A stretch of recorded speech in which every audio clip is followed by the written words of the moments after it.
Sa tuwing gumagawa nga kami ng vlog, itong phone holder na to ang gamit namin. Pero hindi na nga kami magtitiis dahil dumating na nga yung aming order. Tara at samahan nyo ako kung gaano to ka-amaze. At napahanga ako ng tripod na to. Talagang napawaw nga ako. Tara at samahan nyo ako sa video na to.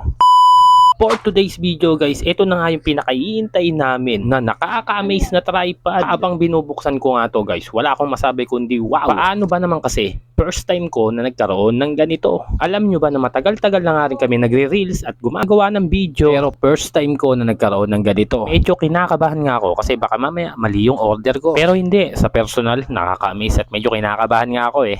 Sobrang quality yung mga materialis at matitibay. Ito nga guys, yung part ng phone clip, quality. Yes, hindi siya putyo-putyo lang. Kaya masasabi kong tatagal din to at hindi sayang yung pera ko. Etong kapit ko guys, ito yung kapartner ng phone clip. Ayan yung magro-rotate sa cellphone mo. Depende kung saang angulo mo gusto. Kapag pinagsama mo na guys, ganyan ang kalalabasan. Yes guys, worth it yung pera na ipambibili nyo dito. First time ko nga lang nagkaroon ng ganitong tripod kaya medyo kinakabahan ako at excited. Minsan kasi kailangan din natin mag-invest ng mga bagay para sa mga goal natin. Napakalaking tulong kasi nito guys, lalo na sa mga nagbablog, sa mga gumagawa ng video. Kahit saan mo man maisip na angulo, pwedeng pwede to guys. Dahil sobrang tuwan-tuwa nga ako, ayan, at napapasayaw pa ako. Nanonood kasi si Mrs. dyan habang ina-assemble ko nga tong napaka-amaze na tripod. At hindi lang yun guys, ang daming pwedeng gawin nito. Ito namang ipe-flex ko dito, pwede nyo siyang i-adjust. Yung tinuturo ko, luwagan nyo lang yan guys. At kahit ako, hindi ko expected na mapapawaw na naman ako. Wow! Dahil nung in-adjust ko na guys, nako, napakataas, lagpas tao. Abot nga sa bubong namin eh.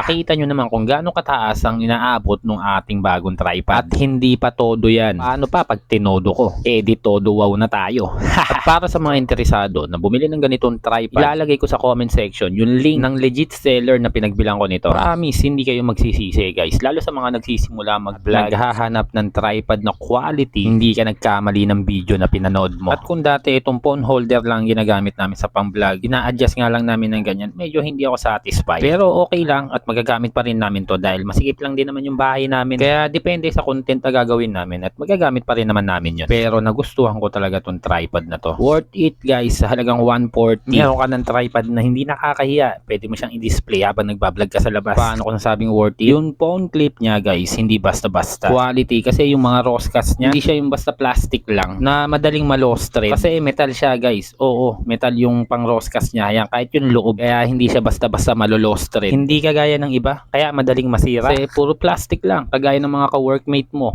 Haha, joke lang. Kaya masasabi kong napaka-worth it at quality nito guys. Kaya sa mga interesado, bisita kayo sa comment section at nandoon yun yung legit seller. Salamat sa panonood ng mga video ko at lalo na sa mga reels ko guys, support nyo at ikasisi ako kung i-share nyo yung mga reels natin. Hanggang sa muli, see you on next video.